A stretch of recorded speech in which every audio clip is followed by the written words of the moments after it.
I don't know about you, but I just absolutely love how you're just moving along in your creative life. And then all of a sudden, out of nowhere, an artist from over here and then an artist from over there step into your consciousness and they merge together and show you a deeper understanding of yourself in your creative life.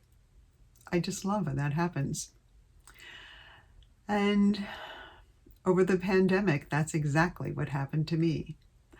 I had the great privilege of meeting and interacting with Marcia Gay Harden. She was giving a talk to the theater students at SUNY New Paltz in New York, and she spoke to the theater students about, well, first and foremost, reminding them that they are good enough. You must remember that you are good enough. And if that just isn't a timeless phrase for all artists to carry with them, I don't know what is. Because we are good enough. And until we really embrace that ourselves, believe that what we do every day is good enough for ourselves in this present moment, until we really surrender to that, no one else will feel the same way, right? Because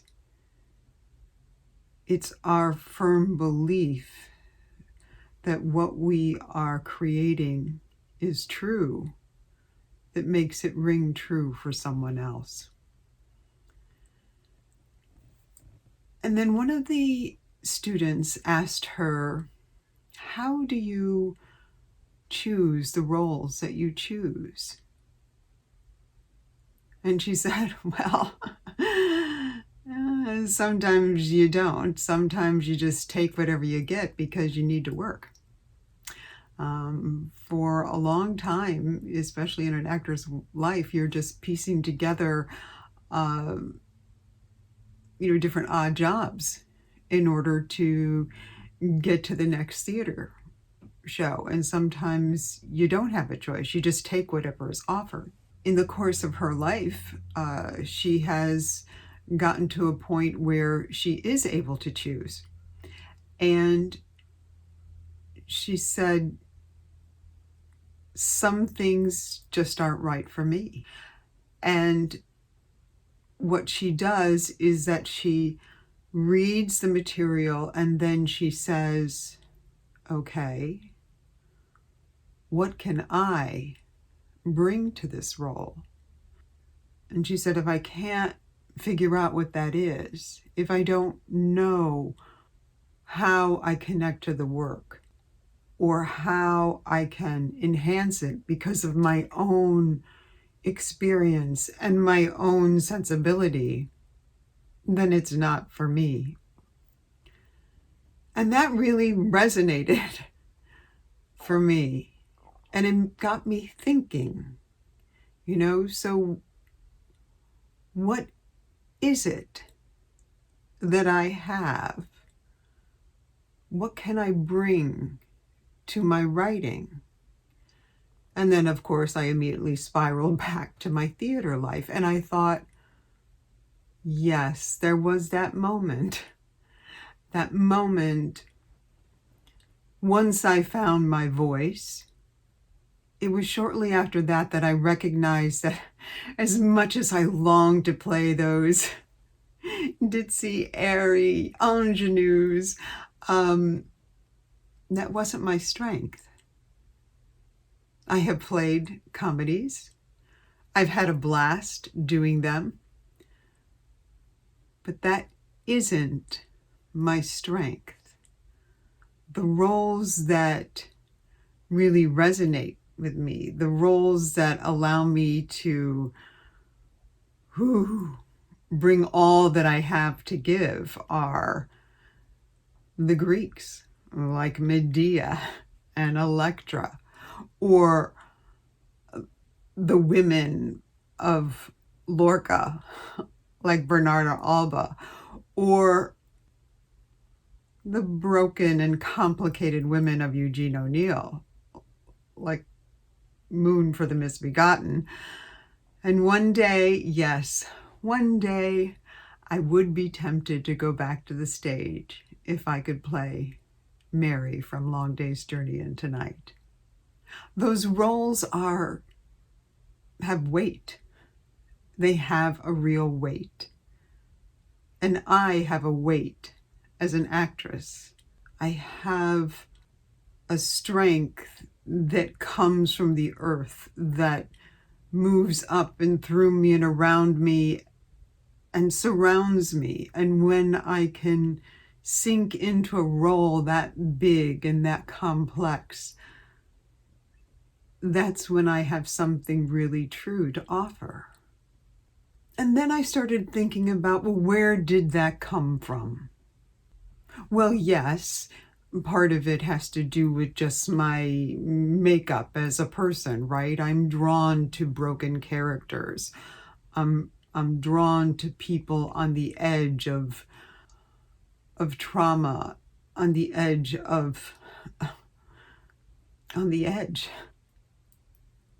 But it also is connected to something else as well. And that got me thinking about Josh Waitzkin. You may know him from Searching for Bobby Fischer. Josh Waitzkin was a world-class chess champion. And he, became well known because of the movie. And then after he had reached a certain level of success, he decided to change his focus and learn something new, Tai Chi Chuan. And over the course of time, he ended up becoming a world champion Tai Chi competitor. And after which he wrote The Art of Learning. And in this book, he chronicles his whole arc as a chess player, becoming a chess champion. And he talks about the obstacles that got in his way and how he figured out techniques and tactics, different tactics to come at and blast that block so he could move forward. And then when he moved to Tai Chi practice, he realized that the skills that he had learned as a chess champion were also skills that he could apply to Tai Chi. And so this beautiful book is about how those two art forms are interconnected with him. How he took the skills that he had mastered in one art form and applied it to another.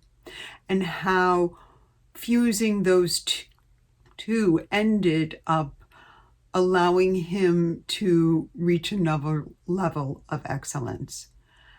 And I started thinking about that. Well, what in my life allows me to bring those characters, those classic tragic characters, to life?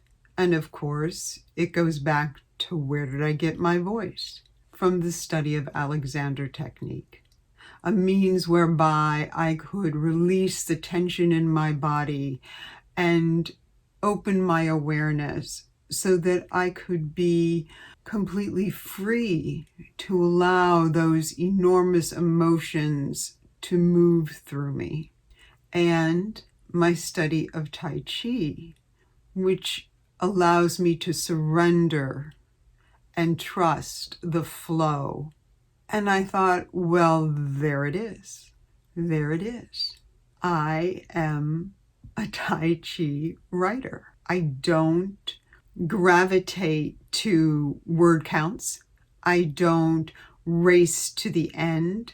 I'm not, yes, I would love to be published. Yes, I have a lot of ideas and books that I want to write, but they will write themselves one step at a time.